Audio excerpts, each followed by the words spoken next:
The reason it's number 6 is because it's not universal.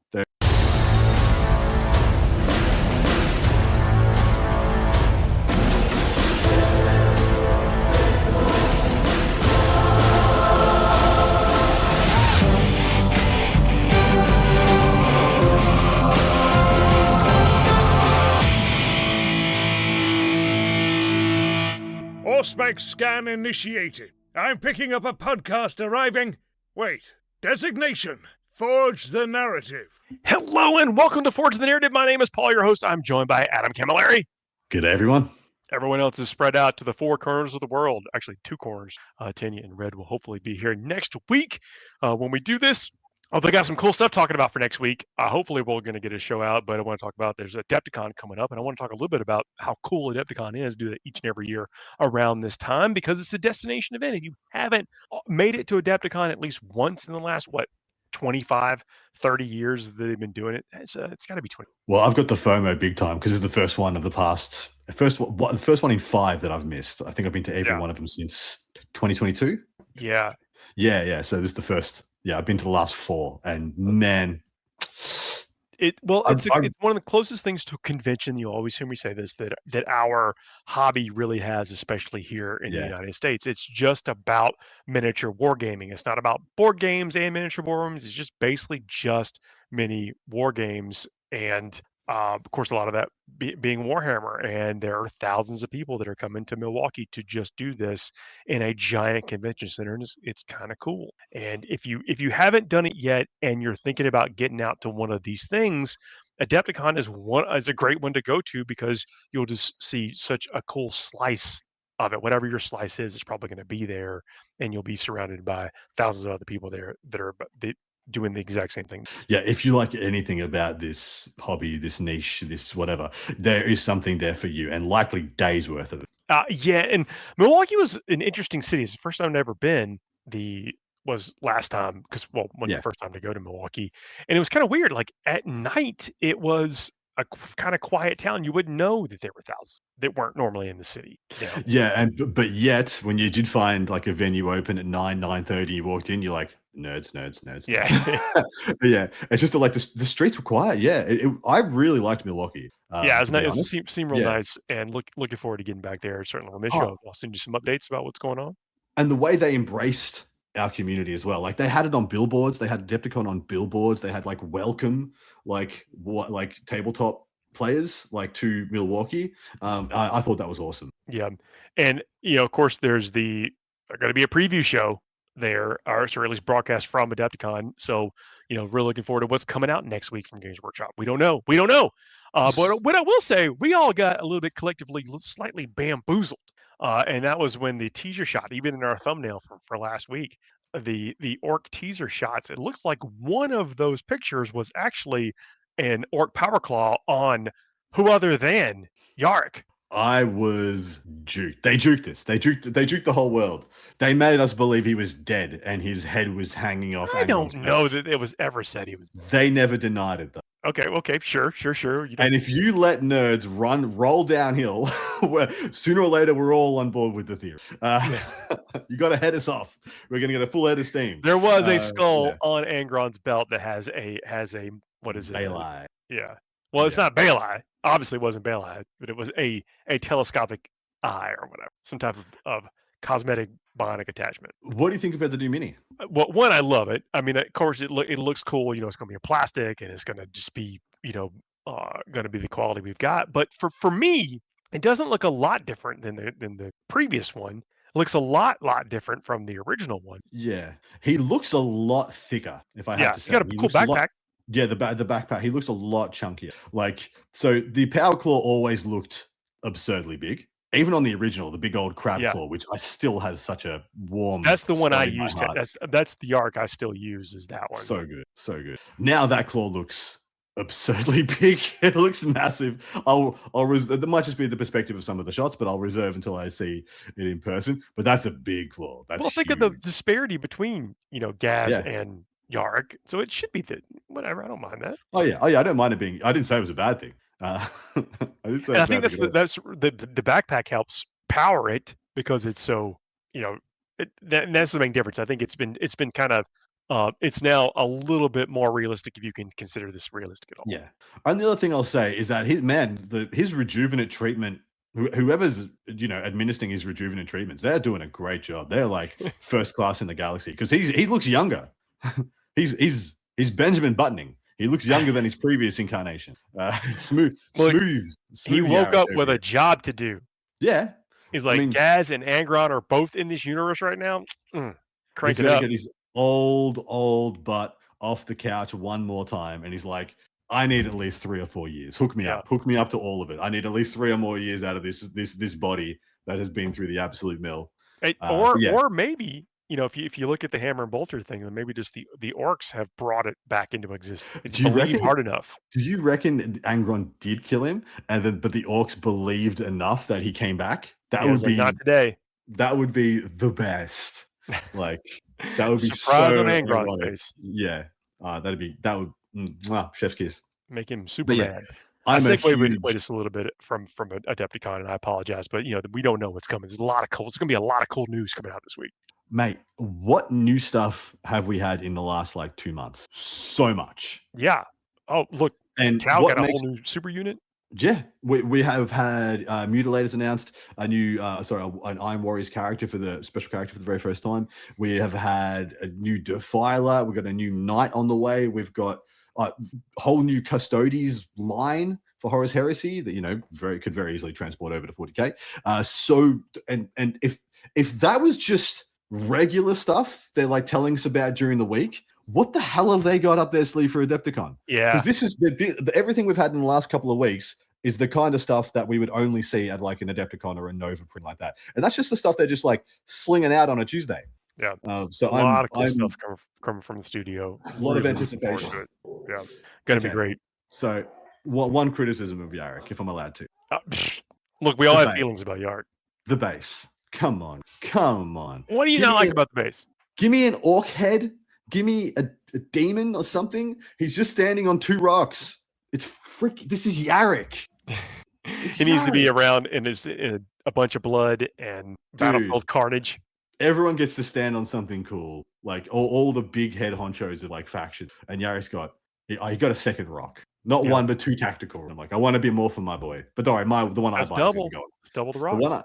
So do you know Bayard's Revenge? The Black Templars event exclusive. Yep. Yes. Champion stab in the orc. I'm gonna see if I can get the new Yarrick on that because I've got 2 of them. I'm gonna see if I can get Yarrick on that base. That's more. He's gonna have his own personal space. It's gonna be He's gonna put he's gonna have his heel on the chin of that orc war boss, and he's just gonna be standing there being like, "Who's next?" You could probably put that bit on Yarrick's base. I don't know his base size, 32 or 40 mil. Yeah, it looks like a big base. It does, doesn't it? It 100% can't be a 25. Cannot be a 25. It's got to be at least a 30. I bet you can put the orc on that base and have him standing on it. That was the idea, yeah. To shave off enough to get the orc kind of sitting, and then chuck him on it like he's just competent. So, but speaking of, I think you hit it on the head. Is that's just everyday news. That's just the stuff to trickle out to us to keep us excited, and yet we're going to have this waterfall of stuff coming. Yarrick is one of the most beloved characters in the entire game, and they're like, it's a Thursday, we'll tell them about Yarrick. What is coming at Adepticon? Because we've got Sigma or Underworlds and 40k. I think is there Kill Team as well? I know folks are trying to I don't know they announced, but I know that folks are trying to zoom in on the patches. They look cool little.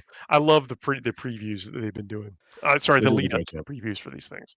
Yeah, so we've got 40k, Kill Team, Sigma, Underworld, Horus Heresy, and Middle Earth, all getting some kind of goodness at Adepticon. Nice. Oof, it's a lot.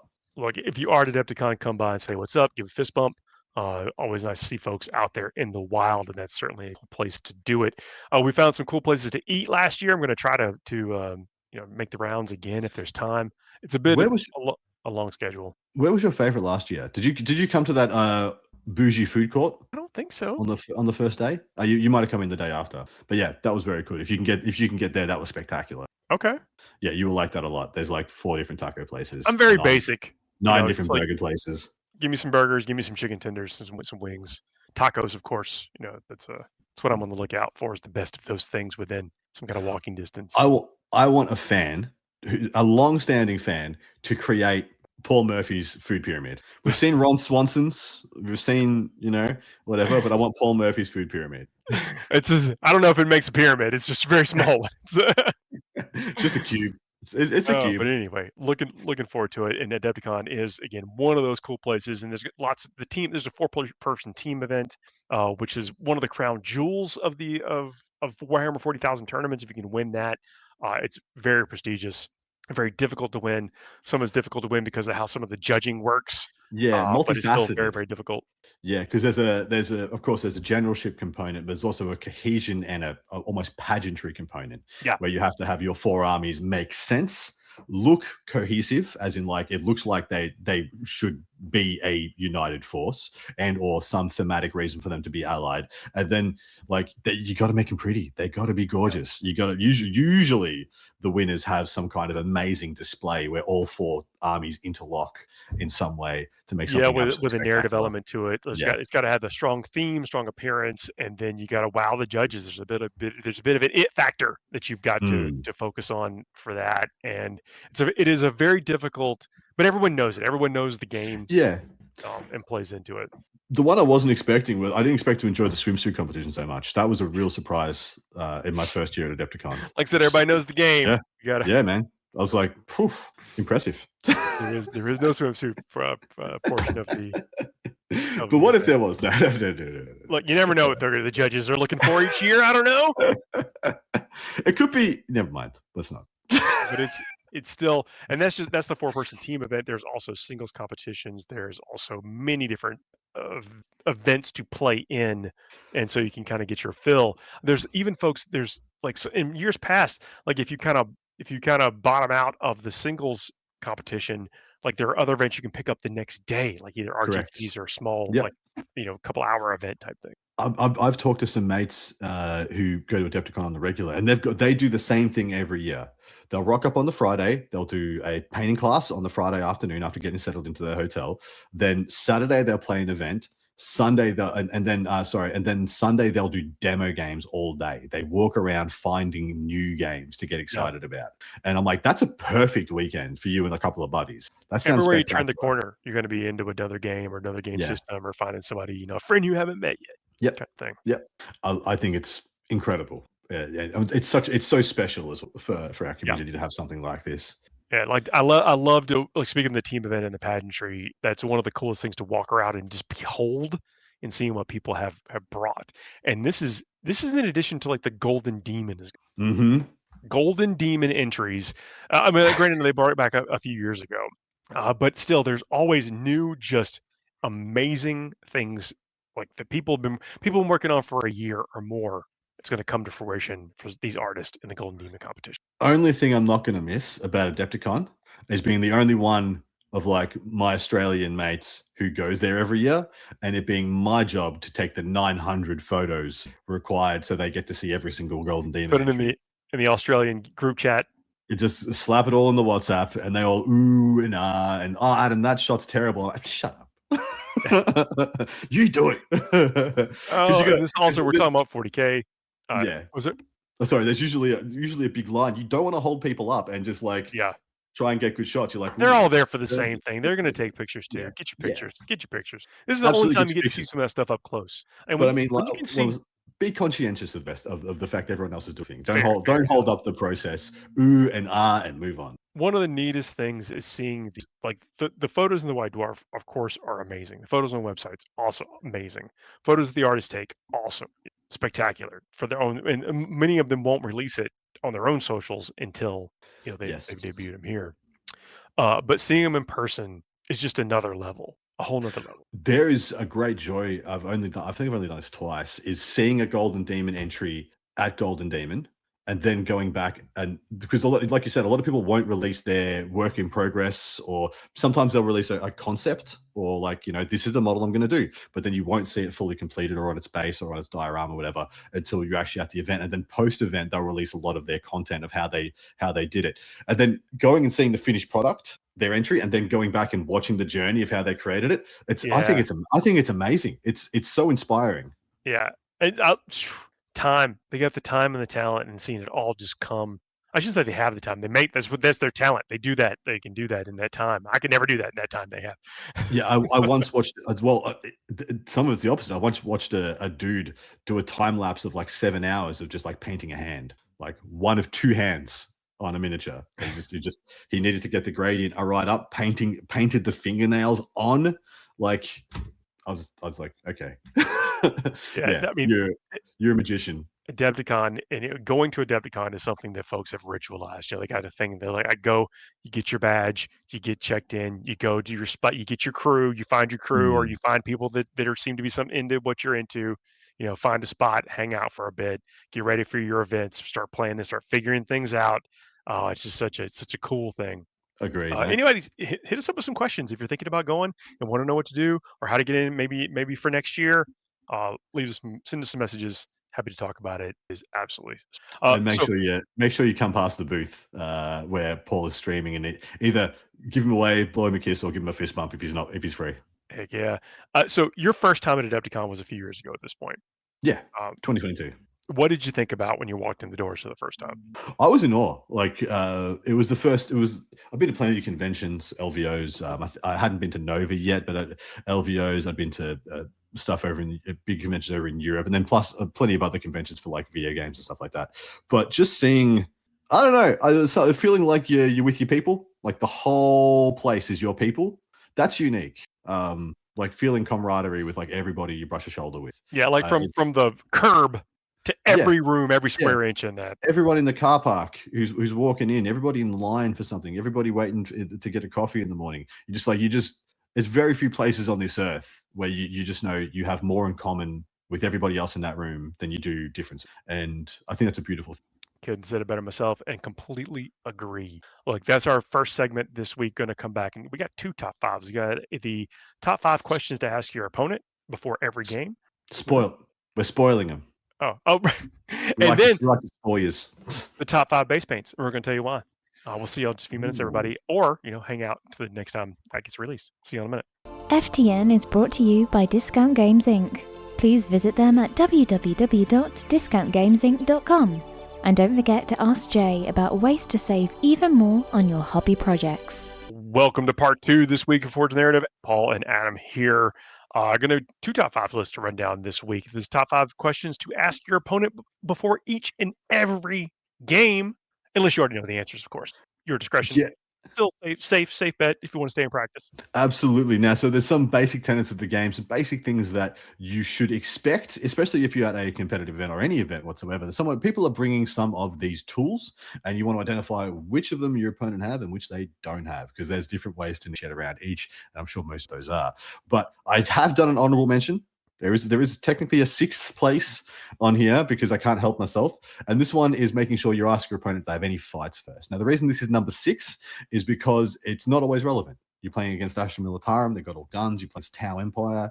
The reason it's number 6 is because it's not universal. It's not every single army in the game. Sometimes there's only one close combat per turn. Yeah, sometimes there's only like one melee unit in their army. Like there's some gunline Ultramarines lists that have 1 unit of Victrix Guard, and the rest of it is just gun. And so asking whether that 1 unit has fights first, it's not as relevant. But it's still a really important question. So keep it in your back pocket. Absolutely is. If you look at your opponent and anyone has a sword or an axe, ask him if their army has fights first. Especially if most of them do. But into our top 5 in 5th place. This is one you should always ask universally every opponent. Do you have any infiltrators? Do you have any scouts? And then the extrapolation of that, the off run of that is, do you have any reach? They all kind of go together in a bundle and flow into each other. The first one you need to ask is infiltrators, because that's the one that's going to affect you first, a deployment phase. So you want to know if your deployment has to change because of they might place a unit first and block you off from something that you want to do. It's about the order of placement. It can really mess you up if they get that on you and you're not thinking about it before. If you don't know that they have infiltrators and you have infiltrators, and then they win the role for who gets to deploy first, and they put down the first unit, and you didn't know, and you gave them the chance to do that because you won the role, you just gave them first deployment because you want to try and out deploy them, but then they put down infiltrators, and you're like, I stuffed up. I've just lost my chance to him. So always ask if they have infiltrators. After that, because it's next in the kind of the order of the way the game goes, ask if they have any scouts, and then you got to ask how far they scout as well. If it's 4 inches, 6 inches. That's a great point. You have to ask because it changes the dynamics a lot, whether they can scout 6 inches, 8 inches, 12 inches. Very few scout 12s out there. And then the last one, do they redeploy? Can you infiltrate, block off my infiltrators, and then get out of dodge? Be standing right in front of my army. Another pitfall is like you stack up a lot of your army thinking you're going to get these 1 or 2 units and it's going to matter. And they're like, oops, sorry. And then like, dang it. You get to dodge the pitfalls of trying to kill their early pieces when they might not be there for you to get. But that was just number 5. So we're into number 4 right now. Can anything fall back and act? And now new into the game, only coming in the last couple of releases, can you advance and do action? Because that is a new one. There's a couple of units like the Sikara, the Servitor Battleclade for Adeptus Mechanicus came out to one of the Kill Team releases. They can advance and do actions and advance and shoot. That's wild. So, but always should ask if you can you fall back and do anything? Because one of the basic play patterns in all the games is I'm going to see this empty rhino that's deposited as guys over there. I'm going to ram it into something of value. This important maybe to have a distinction is like you're not asking just about the base data slate abilities. You're also asking, do you have a stratagem that can allow you to do this kind of thing? Can a unit do this, or does a stratagem allow this? So sometimes you got to spell it out for folks and just put it out there. We're not talking about just the innate abilities on the data slate. Yeah, can you fall back and shoot and charge or charge? And if so, is it localized? Is it just a stratagem? Is it on a bunch of your data sheets or characters? I played against Recon Guard the other day. The Cadian Castellan gives fall back and shoot to the unit. Yeah. Just one tiny little character takes 20 Cadians and a command squad from being something you can just hit him with a rhino and keep them in place. Can't shut these guys down. They're going to keep falling back. You got to kill them if you want to stop them. So really change the ways you have to play into it. That is number 4. Going into number 3. Sorry, apologies. That was number 4. Number 3, what damage enhancing stratagems do you have? Specific damage enhancing stratagem. Do you have critical 5s? Do you have ability to get sustained or lethals on demand? Do you have +1 to wound? That's the big one, by the way. That's the real big one. You need to know if they have a CP or 2 CP +1 to wound or rerolls to wound, because those are the rarest and most powerful damage enhancing abilities in our game. And usually there's lance and other abilities of the like, anything like that. There are so many facets and so many armies in the game that interact with the hit roll a lot, but don't interact with the wound roll all that much. So when you find them, that's usually something very powerful that they can list. So always ask about wound roll interactions, but always in general ask about damage increasing. You need to know what is the risks that you are taking when exposing your units to enemy fire or combat. Into number 2, do you have advance and charge? This is huge. Well, massive. Huge for some folks, but this is an extrapolation. So Fight's first one isn't as necessary to ask as this one. This one is so necessary. Do you have advance and charge? The roll of question of that is, what's the threat range of the units that can advance and charge? Do they move 6? Do they move 12? God forbid they move 14 or 16 like this knight behind me, who can move 16 inches with advance and charge. You need to know that. You need to know what the threat ranges of your opponent are. So always ask for advance and charge. And then if they say yes, ask how far do they move? And then do a little bit of math yourself and make sure you insulate. And, where possible, don't give them the better than an average charge. If you want to tempt your opponent into rolling some 9s and 10s, that's totally fine. Sometimes it's unavoidable to let's see your point is but you make a choice. You're going to get to make a choice. So an objective marker is very big comparatively, yeah? The distance between the furthest points on the circumference is quite large. And you need to know the difference between getting 4 models on that objective and 8 OC, but getting charged more, or just chucking 1 or 2 on there and making that charge a little bit harder. They're all the difference in the world, those 1%. And then rolling into the number one. This is the one, this is the one I hear complained about the most. Do you have any reactive? If I move within 9 inches of you, can you do stuff? If I fall back from you, can you do? If I shoot you, can you do? And these are the things that the best players in the world leverage in games. And they're not gotchas anymore. They're not. They've been around for two years. Gotcha when 10 Death Watch Marines move forward towards you when you. It does. And the extension of reactive moves is, of course, is surge moves. And that's what I meant about if I shoot you, can you?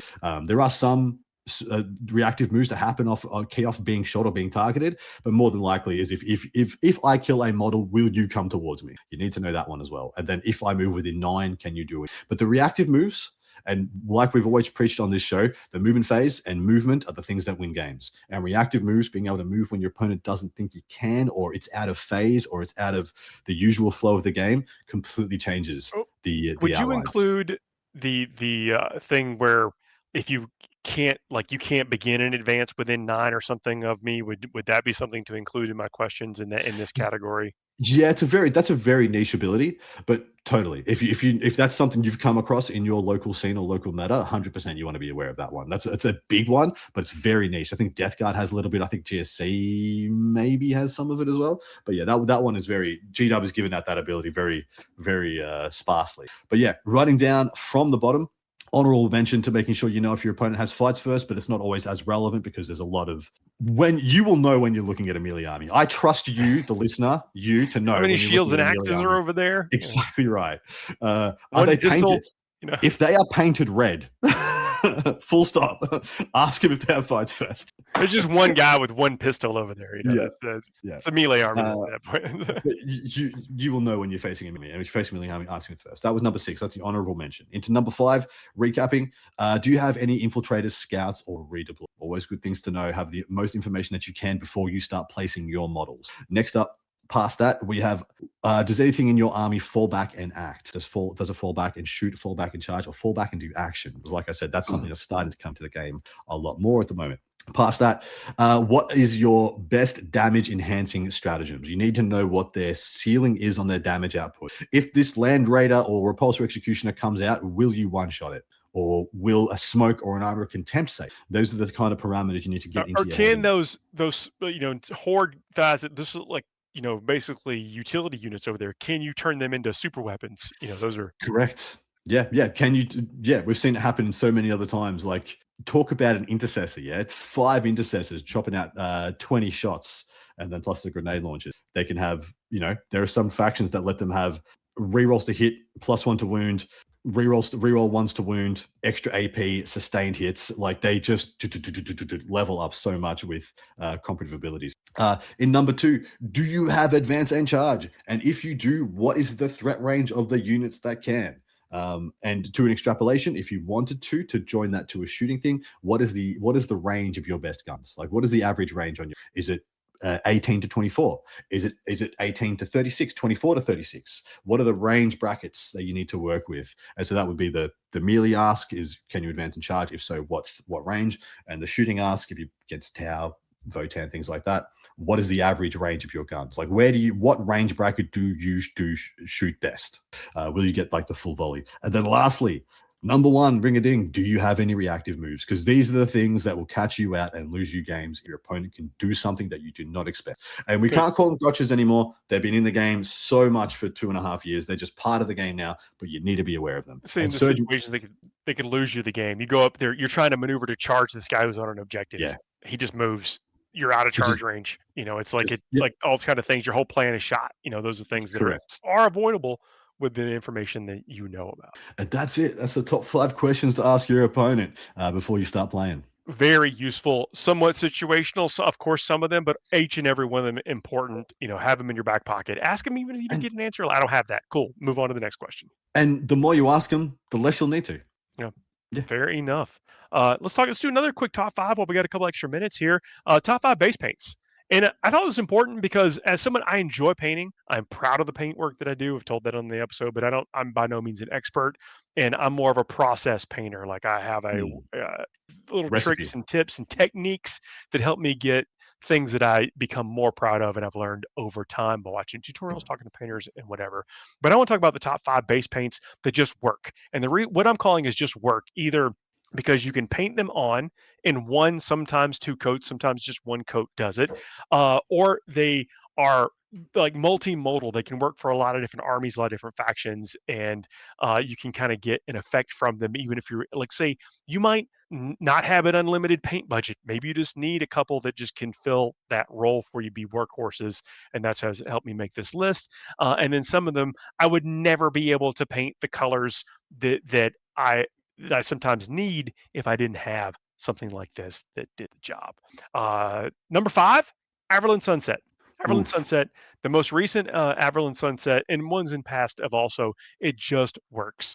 You can I paint my Blood Angels with their yellow helmets up to kind of like a brighter yellow, but I don't have to. In a pinch, Averland Sunset, a little bit of a recess shade, and then just one highlight of some bone or maybe just some other color on that gives you a very convincing yellow with none of the struggle to make that yellow work. You remember the bad days, yeah?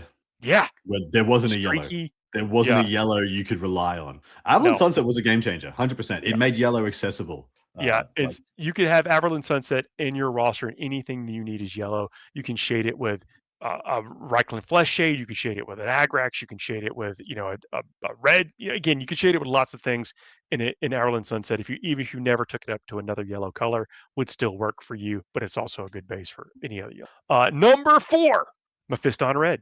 Mephiston Red. I mean, it obviously, it does work, and I'm a big fan of Mephiston Red, but it also is a great color for Khorne Berserkers if you needed to. Oh, you have a comment? I'd like to pause for a moment and just celebrate this man. For all the memes, for all the years and decades being shackled to one red color, he put it as 4th. I just assumed it was going to be number 1. As soon as you said what you were going to, he didn't tell me what his top 5 was going to be. Like, he told me it was going to be base paints, but I just assumed we were going to be ending with Mephiston Red. Well, Mephiston Red, Well done. it works obviously for great red colors. It works for the bolter casings on Death Guard. Again, Khorne Red also, or the Emperor's Children works, for all these things too. But if you just have one paint, Mephiston Red goes on one coat, pretty much does the job. It's a great match for the spray Mephiston Red.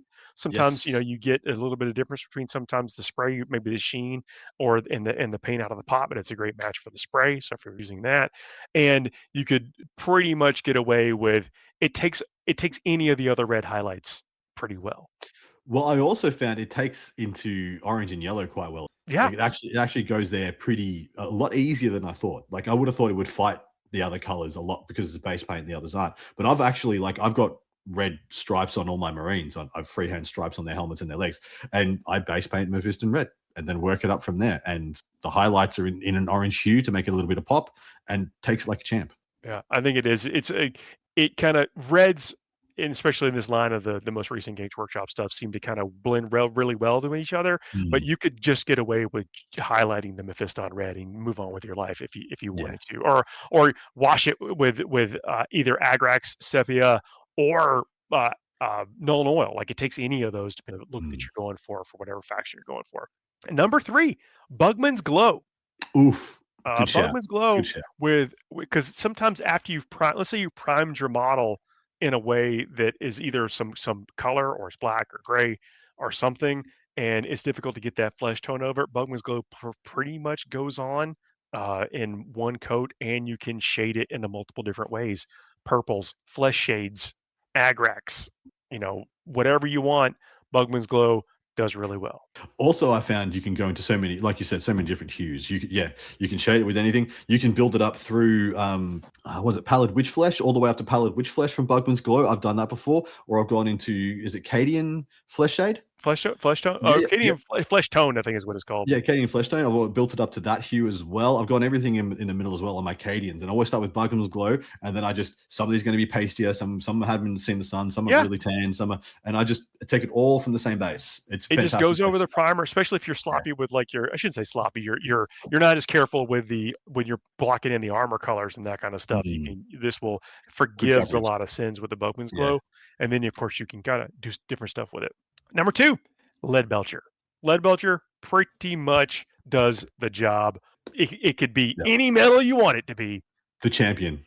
Yeah, and put anything over. You want to go brighter, or you just want to knock it back, and then with Null and Oil, and then use Lead Belcher to highlight itself.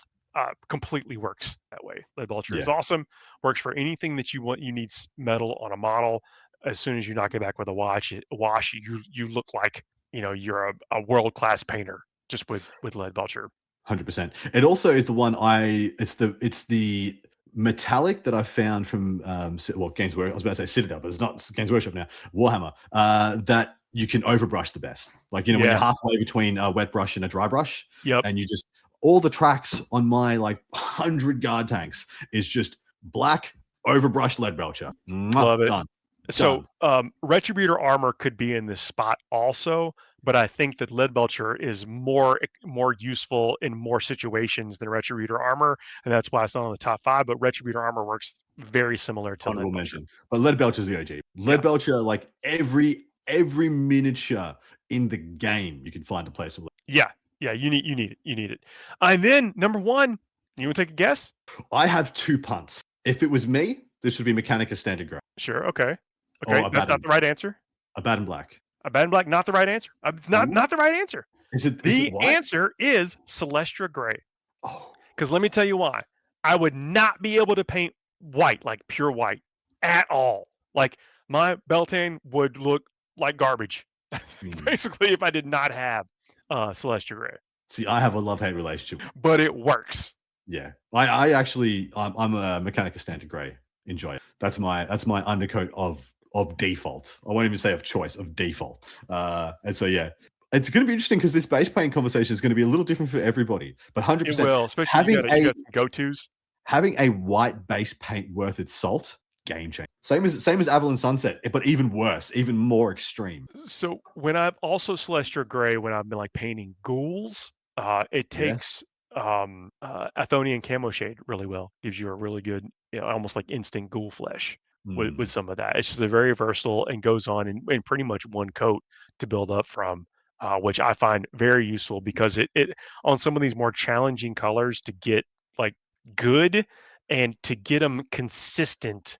This has really helped me do a challenging color for me. Yeah, it's always a massive challenge with base coats because if it's too thick, too heavy, you're just going to get a chalky finish no matter what you do. It's too late. Strip it. You can't go back. But yeah, having like a top tier white base coat is just. And you can shade while it's still gray. You can shade it with like either basilicum gray or a Nuln Oil, and then then you just highlight the white. Like you don't even necessarily paint over all of it. You're basically going in right into the highlight step, and you've got a little bit of that gradient. But that's the top 5. Top 5. Number 5, Avalon Sunset. Number 4, Mephiston Red.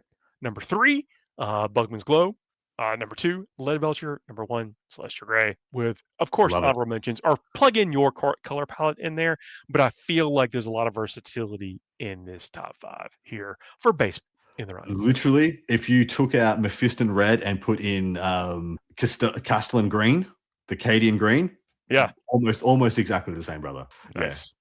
Well, let us know what y'all's top 5 is out there for this. And let us know if you enjoyed the top 5 from earlier in this segment as well. We're going to be back ASAP. Hopefully get the whole crew here. Really appreciate that. Do not forget to like, share, and subscribe. Leave some comments down below. It's really cool responding to all the platforms, YouTube, Spotify, all that kind of stuff. Loving that. Appreciate y'all listening to us. We'll see you next week, everybody. Take care.